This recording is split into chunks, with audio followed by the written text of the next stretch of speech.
Welcome back to the Business Steward. I'm here with Stephen Abbott, and we're continuing a conversation we started previously.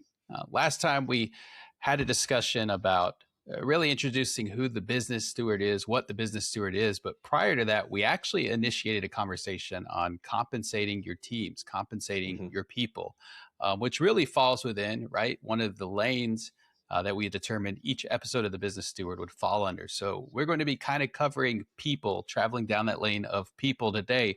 But this does, because after all, it's the Business Steward, there is a financial and operational impact.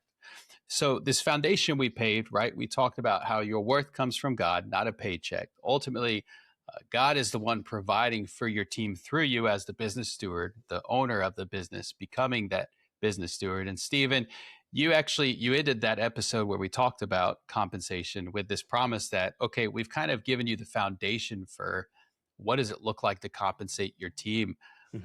We ended that episode really with this promise that we're going to come back and we're actually going to get into the mechanics of how do we do this. And so before we dive into that, right, I want to identify kind of the elephant in the room, the tension that exists when it comes to fairly compensating your teams, right? You've got business owners out there who they're underpaying because maybe they believe I can't pay much better than I have. We don't have the funds for this, or I don't want to pay more because then it costs more money, right? But then on the other end, right, you have business owners who are being so generous with their teams, paying their teams so highly, so well, that it's actually a threat to the financial health of the business.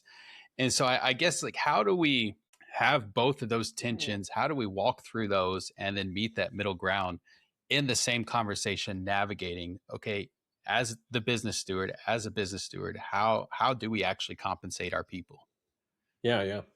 And you're right. I mean, we see both of those when we advise our clients, and when I talk to business owners, we can kind of see either of those. I've seen where people are just very generous with funds, and what that may look like, salary or bonuses, or doing that, and is that a bad thing? It can be, I think, because yes, God's asked you to steward your people. He's also asked you to steward your business. So there is a tension there that you have to live in. Oftentimes someone that's in the more generous phase gets caught up in, the needs of the individuals. And typically they should care about their employees. They should be, it's a relationship, and it should be built on trust and loving each other. But the one thing to remember is God is everyone's provider. God is my provider. God is your provider. So as a business owner, your employees, you may pay them a paycheck, but God is their provider. And it's important to remember that. And the other thing, and we talked about that in the last episode, which, is probably really good just to come back to and highlight, is your worth is not defined by how much you make, how much you get paid. Your worth is defined by God, and it cannot be taken from you. And so that's an important thing to remember, that we talked about. So we're kicking off this podcast. This is the second episode. So we're referencing some videos that we recorded there on YouTube, starting that conversation before we formalize the podcast. So I encourage listeners to jump over to YouTube and check out that video to kind of set the foundation. The other side of it, though, that's kind of the overpaying, but is the underpaying. And, I think it should seem obvious, as a Christian business owner, as a steward, like that, if you care for your employees, have that relationship, that you wouldn't think that they fall in this of underpaying their employees. But I'll say that a lot of times what I see when that underpaying employees is not out of greed, or not out of like trying to keep more money for themselves. A lot of times it's out of there isn't money in the business to pay more, is more the challenge that comes from. And there may be a lot to unpack there, but oftentimes in that scenario, there's other problems in the business that need to be solved. Maybe charging your clients too little, or you're not differentiating your product or your service in the market to be able to charge enough for what you're doing. Or it could just be operationally, you don't understand that you're underpricing or that you're not paying well. So when we talk about those three lanes, that kind of the taking care of your people part is dependent on the making sure that your operations and you're able to kind of see things and know how things are operating. They all kind of interact. So those are definitely kind of the two things that we tend to see, in business owners if they're on one side or the other. And we talked at the end of the first episode, we talked about even the idea, right? We're not trying to build profitable businesses. We're trying to build faithful ones. And so this is one of those things that comes back to that faithfulness of how am I being faithful? How am I stewarding, right? The earth is the Lord's and everything that belongs, everything that's within it belongs to him and all the people within it, right? So how am I being faithful with what God has given me? And also stewarding it well to take care of my people, but also to grow God's business. How can I further develop this thing, grow this thing into something that continues to honor God, continues to grow the kingdom? Okay, we've kind of set a foundation here, right, of what we're going to talk about. But I think it's really important that we start where you always start, right? All these conversations that you and I have, where do we always start? And it's in Scripture. So I guess before we really dive into the meat of today's topic, can you help us just pave this foundation of what does Scripture actually say? What does the Bible actually say about this obligation to pay people fairly, and to how Scripture informs, as a business steward is leading them and stewarding their business, what Scripture has to say to inform decisions around compensation and paying their people? Yeah. So I think there's a couple of scriptures that I went to, and they're kind of succinct, but I think it's there. Then unpacking that and going, okay, how do you kind of apply that in your business more practically? So if you go to Luke 10:7, that verse is talking about stay there, eating and drinking whatever they give you, for the worker deserves his wages. So it's very clear there. Simple. The worker deserves his wages. I think we can all agree there right now. How does that translate into fairly and all that? But then I also go to Deuteronomy 24, so 14 through 15. So do not take advantage of a hired worker who is poor and needy, whether that worker is a fellow Israelite or a foreigner residing in your own towns. Pay them their wages each day before sunset, because they are poor and counting on it. Otherwise, they may cry to the Lord against you, and you will be guilty of sin. I mean, that's pretty bold. If you withhold pay from your workers, like you're guilty of sin. I mean, it's pretty clear there, right? And there's interesting in there because it's like pay them their wages each day before sunset. I mean, that's not something we do. I mean, I think there's maybe some industries that try and do that, and there's I think I've seen places where your payroll can hit daily, and there's a way to put something in there. But I think the overall idea there is don't make sure it's timely, and make sure you're paying the wage they deserve.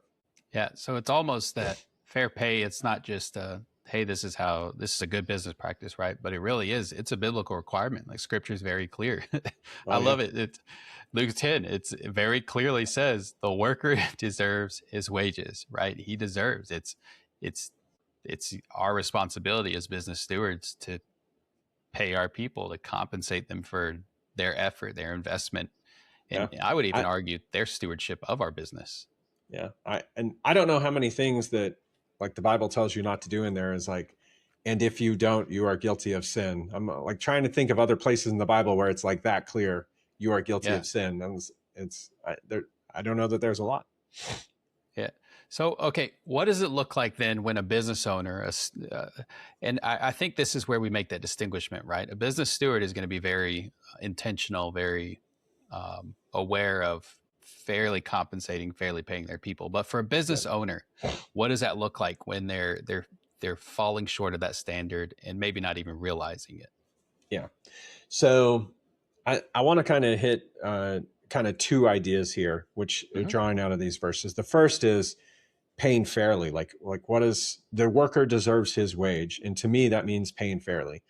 Okay, well, what does paying fairly mean? Like that's the first thing to kind of unpack, and like how would I guide a business owner to do that? And then the second is, um, make sure that you pay them before the sun goes down. Obviously, I'm not recommending everyone go run payroll daily and make sure that every single day you make sure their wages are there. But I do believe it's a if you go, okay, I'm going to pay them the wages that they are earn. How do you make sure that their wages are fair on a timely basis, right? Meaning, you know, um, I'll just kind of say it is there's some people that every June I'm going to give a raise, and that's when people make more. And what I want to talk about in that second idea is like how do you compensate um, more timely based on the actual responsibility that they have. So the first one is looking through how do you decide what's fair, right? Which Hmm. is I think is what is fair, and I think a lot of people uh, kind of are challenged by that because you as a business owner, what are you doing? You have different roles in your organization. You may have someone in operations. You maybe have someone providing a service. Maybe you have an administrative person. I think it's can be challenging to figure out, okay, all these different roles, all these different ways they support our organization. I mean, maybe you have facilities. How do you pay your janitor, right? Um, it's hard sometimes to tie those like a janitor to how do they really treat our customer and how do they really drive the business forward, right? But what I would say is the first thing is, and usually what a lot of things come back to with people is clarity. So kind of stepping through three things that you really have to do. The first is define the roles clearly. Like Hmm. what roles do you have in your organization? What are the expectations of them? Um, what what are the expectations means like what is the output that you're expecting to have in that? And start there. Like how can you say this is a market rate or this is fair if you don't even define the role? Like that's kind of a first piece. And I think a lot of times um, it's operations. I need an accountant, or it's very broad, um, and it could be defined more clearly. Yeah. So it's really that kind of first step before you even get to the numbers is defining that role that you have, that role that you need, that role that someone's fulfilling. Before you can even put a price tag on it, you have to know Mm-hmm. what is this role. Yep. So then I get into, okay, once you've defined it, you have that role in mind, then it's go research, right? What is the market rate? You know, and then also that may mean a lot of things, right? So we're a virtual accounting firm, so we could hire an accountant in any state. Um, what is the market rate depending on where I'm hiring? If I hire someone in a certain state, the market rate for an accountant there may be different than another state. Um, that might benefit you as an employer if you can do virtually because you might be able to hire in one of the lower income states. Hmm. You can actually pay a little bit more than the average market in that space, but still be able to generate the same profits in your business and what you want to achieve. Um, but that's the second step. Like once you've defined it clearly, you really understand the role, what's going to be required of it. Then it's going and understanding the market rate. And the connection here too is once you've defined the role, it's also important to really get clear on the right job title, because I think, and it's probably true for any industry, right? You have bookkeeper, accountants, staff accountants, senior accountants, accounting manager, director of accounting, controller, CFO. Like those are some of the titles, in our space. And uh, I have heard lots of business owners that don't understand the nuance of those roles, and it's very hard to understand that. Like that's why doing some research and kind of understanding what those responsibilities are, you can more clearly define the title of the role you're looking for. That way, you can understand market rates better, because if you define the role and it's really you need a controller, but you're like, oh, I just need an accountant, right? And if you go research like, hey, what's the accountant's salaries in DFW, um, it, it may give you something that's half the answer of what a controller is really what you need, and that's going to cost you a lot different. And then you're kind of pricing it wrong, in what the fair pay is and what you're asking, to what really it is. Yeah. So it's starting with define clearly the role, understand the market rate for the role, and then this is where it actually gets more interesting, right? Because then you're trying to figure out, okay, not every role is the same, even when the title's the same. So how do you then? What's this next step where you really kind of account for? Okay, I'm hiring a title, but maybe the role is a little bit different than it would be if I were to bring in someone else for this title. Yeah, and then I think it's even inside, say, a title, um, and I mean, if you go search, say, controller in DFW, it's probably going to give you a range of like $50,000 from the low end to the high end. Then it's also just understanding, okay, the job description really fits controller, but where is my business at? Do I am I like really far behind? I should have hired this role 5 years ago. I need to do an audit this year. Do I need to come in and hire an experienced person that's been a controller somewhere else?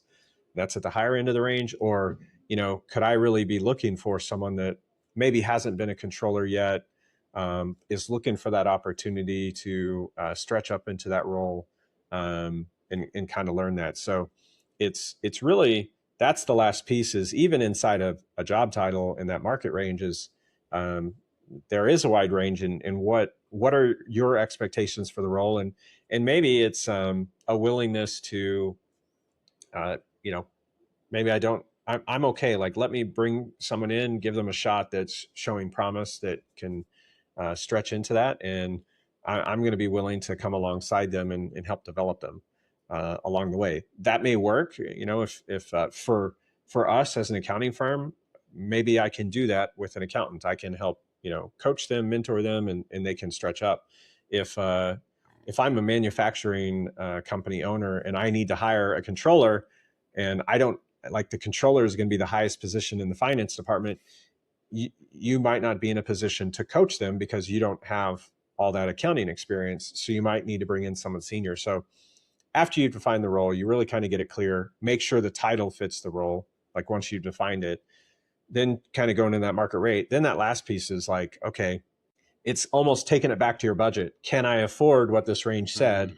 And if not, do I need to go on the low end, or what's critical, and kind of balancing that, because even inside, job titles, it can mean a lot. And there's also a reality that a controller at a $50 million company is going to look different than a controller at a $10 million company. Some of the things that they're challenged with, some of the knowledge that they need, and the different responsibilities that they're going to have.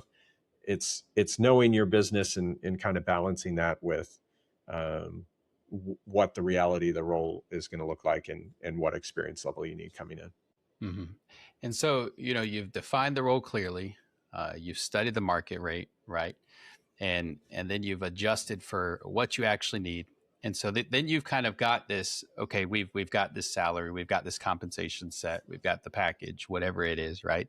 But then there are two more kind of steps that maybe they're not uh, all encompassing as far as just establishing, right? What am I going to pay this person? But there is also, Deuteronomy says pay before sunset. So, Mm-hmm. like you said, I'm not saying go and run Gusto QBO payroll every day, at 4:30 in the afternoon, 5 o'clock, make sure they get paid every day.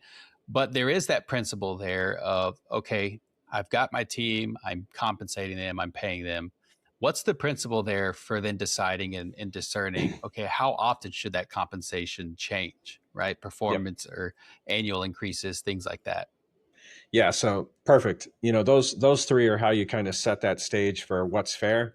But then it's an ongoing thing. Just once you set that this is fair, but then you've hired them, then they're an employee, and And my hope with all my employees is that they're with our company for a very long time. I want to create a space where they love to work, and that they get compensated well. So yeah, so the last two pieces is around more that second piece that I was talking about, which is, Deuteronomy, pay before sunset, more a timeliness. And, I kind of brought this up briefly as we jumped into that, but a lot of times I see companies where they just do annual performance increases.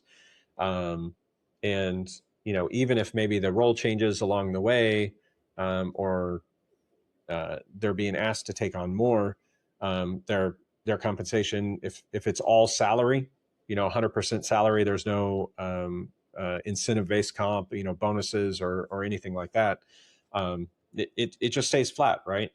Um, I really believe if you're taking those scriptures, pay them what they're worth, and make sure you're paying them before sundown and paying them timely. That if you're making a significant change to your employees' responsibilities, you should be increasing their compensation along the way. It shouldn't wait for an annual review. Every January 1st, that's when we do raises. You really should be taking a look and going, am I promoting? I mean, it's easy sometimes with a promotion, but I could even argue, even without a promotion, if their responsibility drastically changes, you should consider giving them an increase. And to be fair, on the other side, decrease can even be in order, right? If someone is taking a step back, or not able to handle the responsibilities, but you're finding a different role for them, so where they fit in the organization, it may come with a decrease as well. So the the hard part here is if you're wanting to promote someone, you're going to want to start stretching them into that role. You might start giving them projects or assignments that challenge them, and start like, hey, these are some things that you're going to be asked to do, like if you want to get promoted to that next level. And so you want to give them those. That way you're not just all of a sudden giving them everything new all at once when you promote them. I think there's a balance, right? Just because you took on a new project, should you get a raise every time you take on a new project? I don't think that should be the employee's expectation, and I don't think that should necessarily be an expected requirement of the employer either. So I think there's a balance there. But if you're significantly changing the role, I think a raise should be in order. But one of the things that I really like to do, and I highly suggest to our business owners, is find some way of variable compensation, in the sense that that will create, without having to necessarily do a formal raise process, that will create increases and decreases as individuals perform. So this can look like a lot of things. It could look like a revenue share. It could look like a profit share, or just some sort of structured performance bonus, right? And it can be based on, there's lots of ways to build these. My recommendation is keep them fairly simple. Don't keep them too complex. You want the individual to be able to understand what happened that caused them to get that bonus. Because if the bonus is so disconnected from the action of what I did, like what did I do to earn more money, like, or what was it that we're trying to accomplish that chose the owner to kind of share his profits of further compensation with the employee.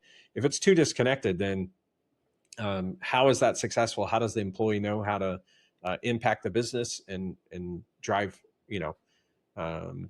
drive improvement for the business and themselves, right, by getting compensated more? So this is kind of that balance where I say, hey, every project they get, don't like go do a salary increase every single time, and then if the project rolls off, should you do a salary increase? I suggest business owners with their employees figure out some sort of flexible compensation plan where they get bonuses and driving off of it. I think a couple of the successful things is revenue. And that can look like total revenue, and just a percentage gets shared with the employees. So as the business grows, that may mean that employees have more work. That's not necessarily a bad thing, but as you're hiring or new clients come on, it may mean harder work or more focused attention during certain periods as the business hires over time, or maybe someone decides to leave the company and that workload has to get spread for a period of time before that employee gets backfilled, right? By sharing in the revenue or the profits in a way like that, like employees will get more and kind of get compensated for that extra time without necessarily, I know you were making $25 an hour. I'm going to give you 27 for the next couple months till we get that position filled. And then, and then we'll go back. Like that doesn't feel very good either. So I always encourage it, finding some sort of way. And it's always a balance. I think if you're a salesperson for the company, probably 40% plus maybe of your compensation is actually going to be performance based, right? It's going to be based on bringing business in. I think that's very common in the sales side, but I think even in, other areas of business, you can look at having, performance based comp. It might not be 40% of their pay. Maybe it's only 10 or 20%, but being able to let them enjoy the fruits of business growth and their hard work and allow them to see that. Yeah. So we've given a lot of practical tools, right, for determining compensation or salaries or pay for your people. But I think it's really important for us to tie this. How does all this tie back to stewardship, right? Why does it matter just beyond paying our people and paying them well? How does this all tie back to the idea, the framework of stewardship? Yep. So, I mean, obviously, compensating your employees, the more you compensate them, that means there's the less profit left over, right? God has left your business for you to steward, which includes the profits left over and what you do with that, right? But on the other side, Psalms 24:1, and those who live in the world, right? So it's also the people. So there's a balance that you have to strike between, hey, I've been entrusted with this business. God's asked me to step out in faith to start it, to build it, and to be responsible for it. It's his. But, oh, by the way, all my employees are his as well. So, and what he says about that is also steward the people, pay them fairly, and pay them timely. He's asking you to do both. So it's about finding that balance, which going back to everything we said, hey, got to define the role, got to do your research, understand what really is fair, and then define it for your business. And then I highly suggest, based on trying to pay people timely, is look at some sort of performance-based comp or profit sharing or revenue share or something like that, so that you're not having to go change salaries all the time, but it allows that timeliness in the way you pay. So that's where the stewardship challenge is between those two. It's not either or, it's both, right? We have to do both. That's really good. All right. And so for the business steward or business owner that's trying to take those next steps, that action step, okay, how do I become the business steward? How do I become a better business steward, right? What is that one thing, that one action step, the next step that a business owner stepping towards being a business steward, what can they do this week to start moving toward more faithful compensation? Yeah, I would. The variable compensation piece can kind of be implemented at any point, but I feel like the first piece is really how do you get the fair pay and kind of get that baseline in there. So if you're a business owner and you're thinking about hiring a role, I challenge you to go through that detailed review, clearly define what the role is, understand it, put a title behind it based on normal expectations of those titles, then go do your market research, understand, what it is. And then now that you have that, how much budget you have, you understand the market.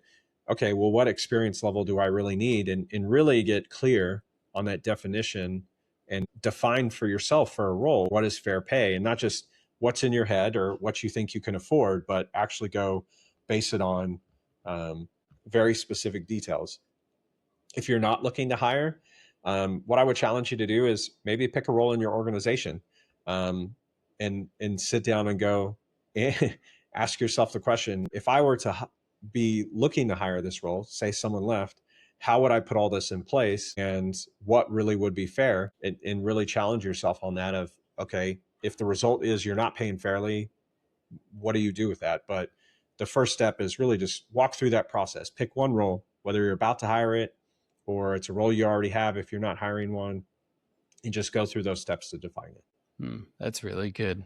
Well, I mean, I think we've set such a, not just a foundation, but a solid pipeline, a solid pathway on how this looks like as far as pay. I think the conversation, there's so much opportunity and potential for this conversation to continue, right? We've talked about pay, money in the bank, but there's so much more to the compensation conversation, benefits like healthcare, retirement contributions, HSAs, FSAs, all these other benefits that we can steward what God has given us as business owners, as business stewards, to care for our people and to look after them. But that's all coming in a future episode. I think we've set such a great pathway to continue this conversation and to really inform the business steward. So, with all that said, we're going to wrap this episode up. But Stephen, I want to thank you for sharing your input and your insight, not just as someone who's spent so much time in the accounting world, but really as a business steward. You're stewarding what God has given you, right? The business is the Lord's, and everything within it and all the people within it. So thank you so much for your input and your insight, your knowledge, wisdom that God has given you through your different experiences and roles that you've held. But thank you also, if you've been listening, if you enjoyed this one, definitely let us know. But we're excited for this conversation to continue and really to have so many more as we continue. All that said, thank you for watching / listening. We'll see you in the next one. Amen.